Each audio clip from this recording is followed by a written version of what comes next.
I am Cami Neff with the Indiana Center for Middle East Peace, and I am here with Dr. Jill Stein, 2024 presidential candidate for the Green Party.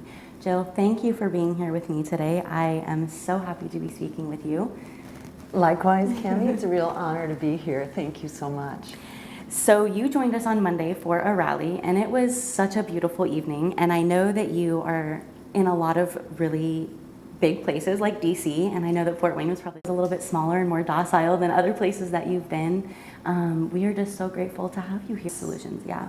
Yes, and not knowing what exactly the history has been of this movement here, I have to say it's going really strong. Yeah. And the kind of conviction that we saw yesterday, I'd say it's not like some kind of second-class movement. I think this is it's just so exciting to see that this kind of conviction and vision is out there. It's really everywhere. And I wouldn't put this in a different class whatsoever from what's going on in DC or Chicago or anything.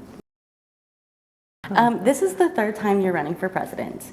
And this is quite a different campaign, I'm sure, than your other ones, right? You are campaigning inside of these protests, and really, like, most of your campaigning is inside of the protests and rallies, right? And why are you running again? I know in November was after the wars or the genocide started. Why again? It takes a long time, I think, to challenge empire and oligarchy. That is kind of the big picture of what's going on here. And, the genocide that's taking place in Gaza is not in a vacuum. This is really the result of 76 years of ethnic cleansing, and Ronald Reagan's Secretary of Defense may have put it best that Israel is the unsinkable battleship for the United States in the Middle East. In so many words, basically a military outpost for controlling the flow of oil in a really important, critical region of the world. So these things all go together. They don't change quickly, and we have a political system that is so corrupt, so bought and paid for, that it's not easy to create change from within. And it's not like we are running on new issues, although, and we have supported Palestinian human rights and an end to Israeli apartheid, occupation and ethnic cleansing ever since 2006, actually, when those policies were adopted by the Green Party. So we've been here, in many ways, because we are not a bought and paid for political movement. We don't accept corporate PAC money. We don't have super PACs. We don't have the loopholes that enable billionaires to write a single check for $600,000, which the parties of war on Wall Street do. We have the incredible advantage of being able to speak for where the American people are. So on many fronts, we have been ahead of the game, calling for healthcare is a human right for everyone, calling for the abolition of student debt. Why don't we bail out the students? We bailed out the crooks on Wall Street who crashed the economy. Let's bail out the victims. Free public higher education, reparations for African Americans, justice for indigenous Americans, as well as cutting our military budget, which is completely off the charts. And those resources need to be put back into true security here at home. So we've been ahead of the curve on all of these issues as long as I've been aware of the Green Party, which started with, in my mind, it was Ralph Nader's first campaigns in 2000.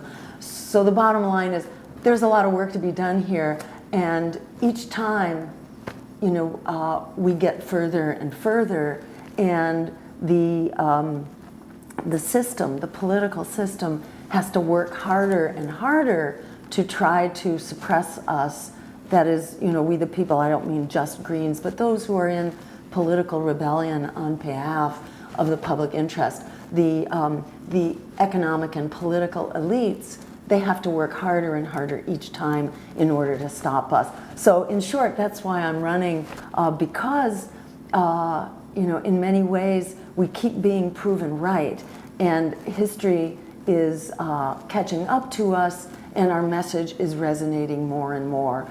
We had a candidate that we thought was going to be our presidential candidate, and he changed his mind and decided to run independent, which is why we had to mobilize very quickly.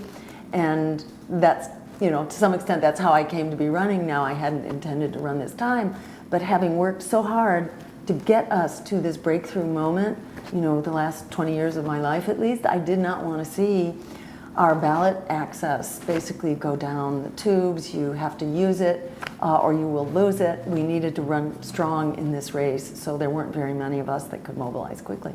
Talk to me about what's going on behind the scenes as a presidential candidate and the corruption that you are up against. I know that you're fighting hard against a really big beast.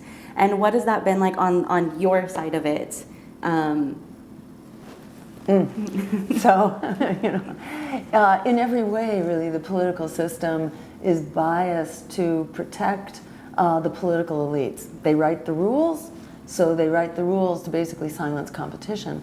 And whether you're looking at money in politics, which has completely gone off the charts, the first race I ran in 2012, it was somewhere, actually, let me start with 2016, the second race. At that point, it was somewhere around $6 or $7 billion that was spent in that race of private money.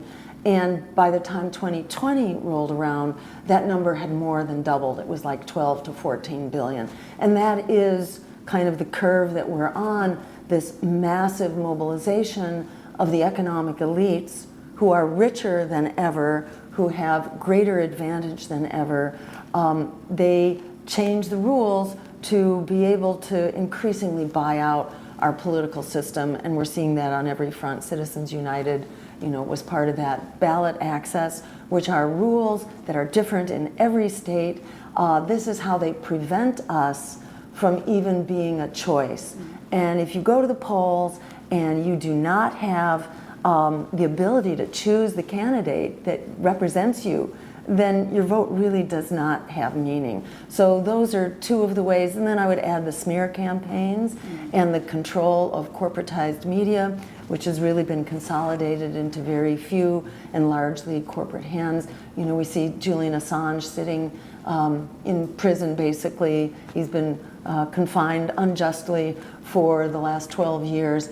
This is a symbol of what's happened to freedom of the press and what happens to those who actually tell the truth and attempt to hold power accountable, even while people are demanding that. So we are, as a campaign, we're up against a very vicious and unforgiving system that protects the economic elites, but we're in very good company with the American public. So, we need to fight in this election for our democracy and for a peaceful and sustainable future. We need to fight like our lives depend on it, because they very much do. At the rally, you mentioned the Alice Walker quote. The most common way people give up power is by thinking they don't have any. And pairing that along with the statistic from Reuters that 68% of the American people want a ceasefire and a diplomatic solution. And there's very clearly a power imbalance that we the people don't think that we have power. And can you speak to people within that 68% who are hungry for change but don't believe that they as an individual have power, because I think we're fighting against the individualistic society, that they as an individual don't have power, because that's 200 million people, right, who want this, and we think we're helpless. So can you speak to those people who are within that, who want change, and but can't see that it's possible? Like, how is it possible? Why is it possible? So it's really important to connect the dots here. Why is it so many people think this? Well, it has everything to do with this wall of propaganda that we receive every day of our lives, basically. We're told that we have only two choices, that resistance is futile, and that we're basically powerless to change it. It's really important to recognize there is no real truth to that except the illusion of that truth. And it's, I try to get people to think of this like being in an abusive relationship, and thinking that you have no choices, you have no power, that maybe making excuses for your abuser, It's really important to see where we are, that half of Americans who rent their homes cannot afford to be in those homes and are living really at risk of evictions, which are off the charts, which is a very dangerous phenomenon. We have more homeless people in this country now than we have ever had. And over half of people who rent are paying more than 30% of their income, which means things are very precarious and you don't have the money you need to put food on the table, to pay your student loans, your health care, your car insurance, etc. People are in a terrible position. Over 60% are living paycheck to paycheck. There is nothing God-given about this system. For example, we could have health care as a human right for everyone, which covers everything, head to toe, cradle to grave, covers your mental health, your dental care, your chronic care, your reproductive care. Decisions are between you and your medical provider. You have free choice for who is your medical provider instead of some little tiny list that tells you where you've got to go, and you're broke, you can't afford to go anyhow. We actually save $500 billion by moving to a system that people are delighted by. You know, people are very fond of their Medicare. Well, this would essentially expand Medicare so it covers everyone, and it saves us $500 billion a year.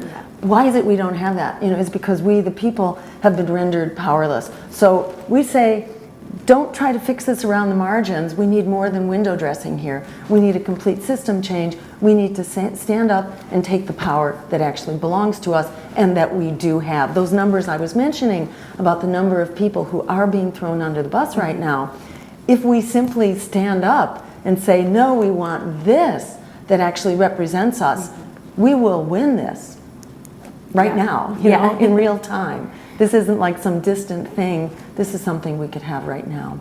Yeah, and you know, we know the two-party system is completely broken. It's corrupt, it's broken, it's not doing anything except serving the people who it's serving, right? The ones who created it. So what parts, you know, maybe we can offer some hope. What parts of the two-party system are you already seeing are crumbling, right? We know that the two parties, they're flailing, they're trying really hard to maintain their power and control. So what are you seeing that's already starting to crumble, and what parts still need a little bit of work? Do we need to really like dig in and take apart brick by brick? And then you know, along with that, what does a new political system look like? What does it look like to build something new? Because if we build new, then that means the old is gone. And really, what does that transition look like? Because I think people want change. They don't think that it's possible because we are fighting such a large beast, right? So yeah, could you speak on that part? Yes. So here's some examples of how the floor has actually fallen through underneath the current system. You know, if you look at polls, for example, what is it that people think and perceive? You know, they perceive that they've been thrown under the bus by this system. And polls show that twice as many people no longer consider themselves, they don't identify as Democrats or Republicans. Twice as many, it's a full 50%, where it's only 25% who consider themselves Democrat or Republican. Those numbers, you know, have been on a steady nosedive really for the last, I don't know, 15 years, maybe more, but a long time. This is not new, but it's been steadily building. There's an annual poll that's done by Gallup that shows some 63%, it's a record high, who say that the major parties have done such a bad job of serving everyday people that we badly need something else, a political party that is of, by, and for the people. There are studies done. There was one called Gillens and Page, which is out of Princeton and Northwestern. This was done maybe 10, 12 years ago, that showed there is almost a 0-degree relationship between what people want and the policies that Congress actually passes, because Congress is paid to, you know, by its big donors to serve them. That's what it does. The fact that the public is overwhelmingly, you know, in demand of health care as a human right for everyone doesn't matter, doesn't count. The fact that 68% want an end to this outrageous genocide that's going on doesn't matter, doesn't count. You have Congress voting in almost complete lockstep for more and more funding for the weapons that are massacring women and children. You know, it's just staggering what a disconnect there is between what people want and what government does. And the other thing I should mention, this is just an example. In New York State, during the Democratic primary, which was about 2 months ago, something like that, the number of people who came out to vote in that Democratic primary was an 83% drop. It was a drop of 83%. It wasn't cut by half, it wasn't cut by 3/4, it was cut by over 80%, 83%, which is just staggering. It was a very similar primary, same candidate. Back in 2020, the election was already decided by the time of the New York primary, yet people came out, even though Biden was already coronated, people came out to support their Democratic Party candidate. This time they did not come out to support because, I mean, among other things, there is no democratic process, small d, it's an anti-democratic party, and the Republicans are hardly better. They have the illusion of choice, but big money is choosing who their candidates are even before those candidates come into the process. So the Americans are voting with their feet, and really the largest voting bloc right now are those who have decided not to vote because they abhor the two choices that are being rammed down our throats again. So the numbers are screaming in our faces that this system is over and done with. And in terms of like how we make the change, it's not rocket science how we do this. Number one, we get people elected, but in order to do that, we have to get on the ballot, and that's a numbers game, getting people out to help us overcome this big money system. We're in the process of doing that right now in Illinois and Indiana. We have a full court press going on so that we're on the ballot. Once we're on the ballot, then people know who you are, and they can actually begin to make informed choices. So that's the start, but the full spectrum of how we do this, I think, is very much, it's very much summarized by the fact that we are a grassroots campaign, and we continue to be a grassroots campaign. The fight would not end, on the day our administration comes into the White House, or any green or people-powered candidate comes into office. We don't run on the power of money, on the power of lobbyists, on the power of campaign contributions.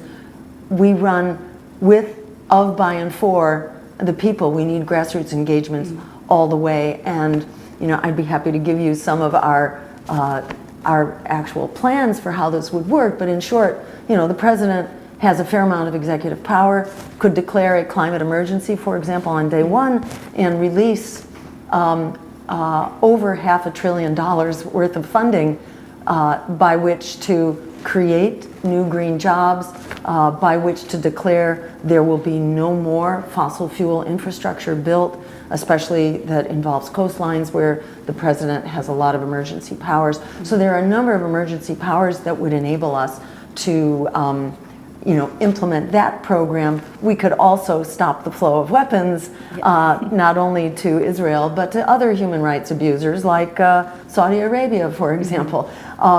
There are many ways we can shut down this horrific system of endless war that is impoverishing us at home and creating disasters around the world. You are a Jewish leader running for president right now, and right now Zionism is on full display in all of its grotesqueness. And you talked about this a little bit at the rally, but talk a little bit more for people who don't quite understand how Zionism is actually threatening the Jewish people and the Israeli population. Yes, so I myself grew up in a Jewish community, attending a Reform synagogue. I was in so-called Sunday school, I think pretty much every week up until the time of confirmation. In the Reform division of Judaism, you don't get bar mitzvah or bat mitzvah, you get confirmed, which I think was at age 15. And in that community, and this was right after the Holocaust, this was just after the Second World War, my grandfather's name was Israel. Our family, my grandfather's generation, had come over fleeing pogroms, so they were very familiar, with what anti-Semitism looks like, and had basically fled for their lives, and had their lives completely upended in the course of confronting or escaping anti-Semitism. So growing up after the Holocaust was a very big deal, coming to terms with what does it mean that there was a genocide that just went on against Jewish people and others as well, gypsies and socialists and various other target groups.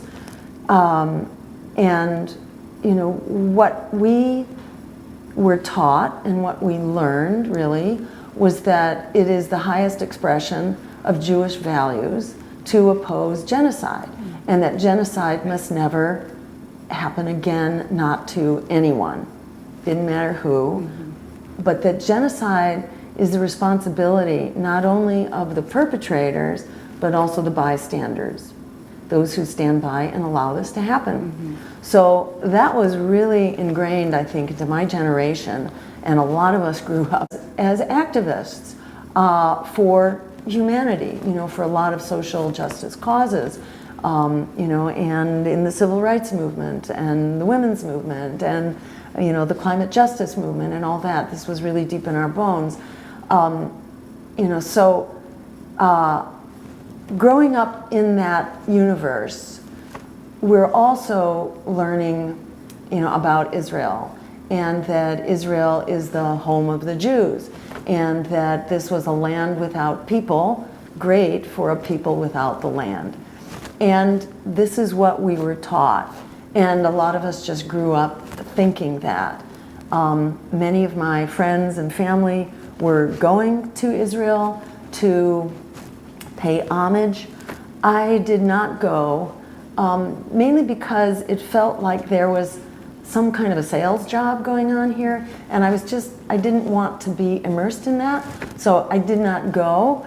And I just sort of, maintained an open mind, shall we say. And it wasn't until much later, when I was involved with the Green Party, that I began to actually learn the history of what's going on here. And I think that is a problem within the Jewish communities, that we've grown up assuming that Israel belonged to us, and the actual history of the ethnic cleansing and the intentional plan of displacement that few people knew about until the archives, the National Archives of Israel, were opened up to historians in the 1990s, and people like Ilan Pappé began to make this information available to the broader world, that in fact it wasn't the situation where it was a land without people and that the land belonged to the Jews. In fact, Jews, Muslims, and Christians were living together in peace. There was not a religious conflict, which is also this kind of mythology out there that, the Muslims have always been after the Jews. No, it's actually the opposite. It was the Europeans who were, exercising anti-Semitism. That really didn't exist in Muslim countries. So there were just a lot of basic misconceptions that have to be overturned, and it takes kind of an open mind to do that. It's hard to do that when there's an active genocide going on and the world is up in arms about it. So your point about, anti-Semitism, it's clear that the world is thinking that it is the Jewish people who are conducting this genocide, which is horrible. There's no greater, machine to generate anti-Semitism than the notion that Jews are conducting a genocide. This is awful, and Israel's neighbors are extremely being mobilized against Israel. So Israel's future is very much on the line here, even more than Jewish people in general. It is the state of Israel whose neighbors are being poisoned against it right now. And you see in Jordan, for example, mass rallies who are demanding that the peace treaty be torn up between Jordan and Israel. Jordan, which is one of the most supportive neighbors, and likewise Egypt actually threatened to dissolve its peace treaty at the time that Israel was threatening to take possession of Rafah and to invade Rafah. Egypt was also threatening, and this is an extremely volatile situation. Israel and the U.S. are bombing some 5 different countries. Israel is trying to gin up a war with Iran, and to drag the U.S. into it, having bombed recently Iran's embassy in Syria, which is an act of war. It's an incredibly dangerous situation. Iran is in alliance with Russia, which obviously has nuclear weapons, and the U.S. has nuclear weapons. Israel, in violation of nuclear treaties, has nuclear weapons. It's not hard to see how this, continues down that slippery slope and goes nuclear. So this is an extremely dangerous situation that threatens all of us, and it's really important to realize that Israel is perhaps more endangered than anyone, except the 2 million people in Gaza who are, starving right now. Their lives are most endangered, but the next most endangered actually is the people of Israel. And the leadership, the criminal misleadership of Israel now, represents the radical extremist right wing, really a fascist government that is dragging the people of Israel and misinforming the people of Israel, who've been misinformed for quite some time, and have learned, they have this learned hatred, really, for so-called Arabs in general. And this is horrible. This needs to be overcome. It's as if the people of Israel are completely unaware of what their image is in the rest of the world, and the fact that they may have some power here, they may have nuclear weapons, but at the end of the day, the rest of the world has enormous, we're not going to nuke this out. That's not going to happen because no one wins in that confrontation. We all lose very quickly. Yeah. Nuclear war goes global. You don't have to drop the bombs globally, but nuclear winter is a global phenomenon. So we cannot fight this out. But the rest of the world has enormous economic power, and in the same way that Starbucks was recently, economically devastated by BDS, the world needs to move to a global BDS. The U.S. needs to move to a national boycott, divestment, and sanctions program. The kinds of tools that Israel has brought to bear against the people of Gaza, there are lesser degrees of that. I don't think anybody's talking about starving the people of Israel, but an economic boycott goes a long way, as it did in South Africa, to change a very criminal apartheid regime. And in 1986, Joe Biden said that if there wasn't an Israel, that we would have to create one to protect our interests in the Middle East. And so now we're in this situation. So what does it look like to rebuild Palestine? What does it mean to have a free Palestine? To rebuild? What do we do with Palestine and Israel at this point? And bring restoration and peace to the Middle East? We bring a thing called international law. This is not the first time there have been, really horrific conflicts that the world needed to solve. And we clearly need to solve this. We cannot stand by while Israel, conducts a genocide. There are 2 million people right now for whom we are all on a death watch. They have been on a death watch, really, ever since Israel, undertook its so-called revenge for October 7th, without remembering that what led to October 7th was the same kind of, murder and systematic violence inflicted on the people of Israel. Just scores of October 7ths, so to speak, where thousands upon thousands of Palestinians and Gazans in particular were just essentially massacred. There have been a history of massacres which actually predate the Declaration of Independence from Israel. Some 500 plus villages that were destroyed or burned around the time of the Nakba. Some 770,000 Palestinians who were driven out in an act of ethnic cleansing. So there's a long history here, and it needs to be brought to a halt. As Gandhi said, practicing an eye for an eye will get us all blind, and the conflict here is horrific. You could never justify, actually, violence in response to October 7th, any more than October 7th You know, do Israelis think that October 7th was justified by the violence that preceded it? No. The exercise of you know, war crimes never justifies war crimes against it. In my view, you know, all targeting of civilians is unacceptable. There should be no targeting of civilians. But you don't respond to that by more targeting of civilians, you know, orders of magnitude greater than actually, you know, the initiating event. So the whole premise for this genocide is wrong and is a violation of international law. And so all parties need to comply with international law. But the big offender here is Israel. And the initiator actually was the Zionists, not the Jews who already lived there in peace. When the Zionists came, they not only drove out the you know, the Palestinians, they also drove out the religious Jews, and they drove out the Christians as well. So we need international law, and that means an end to occupation, an end to ethnic cleansing, an end to the apartheid government, an end to all the tools that have been used systematically against the people of Palestine, including, you know, not to mention the systematic starvation and the use of food as a weapon of war, but, you know, the targeting of civilians, the home demolition on a mass scale, you know, really the deprivation of every life support system imaginable, really the destruction of the culture, the universities, the targeting of poets and writers and the press and all that.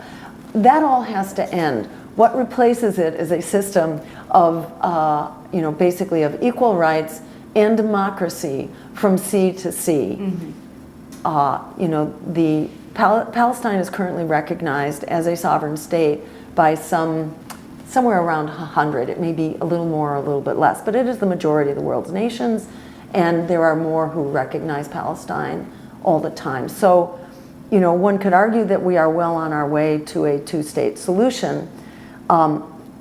And hopefully, you know, the mechanisms for that are available to the world right now. And clearly we need, you know, whether the ultimate solution is two-state or whether it's one state, there are arguments in both camps. But there are the means of creating this two-state solution immediately and then moving to a one-state as a longer-term solution. But the important issue here is that there be democracy, security, full justice, full rights of citizenship, full sovereignty extended to the Palestinian people as well as to the people of Israel, so that everyone has equal justice before the law.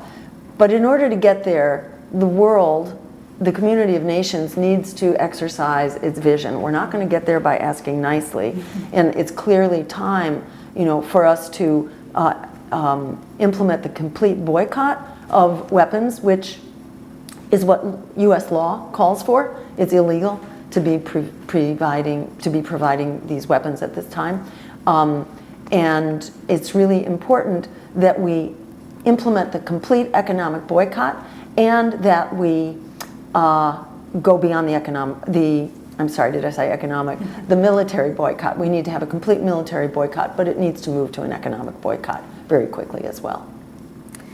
But yes, thank you. I really appreciate you pausing to meet with Indiana Center. Well, it's really an honor to be here. And for the record, can I just say that our website is jillstein2024.com. And, you know, it is the power of the people that needs to be seen and heard. And I encourage people who, you know, want to support an alternative for the people, including the peace that the people demand, to, you know, check this out and be aware of, you know, the full spectrum of your political options. Indiana and Illinois are the critical roadblocks right now that we must blast through in order to have an anti-genocide, anti-war, pro-worker, and climate emergency choice on the ballot. Otherwise, it's going to be 3 pro-war, pro-genocide candidates. Yes. Well, Jill, thank you so much for your time. Thank you so much. Great to talk to you.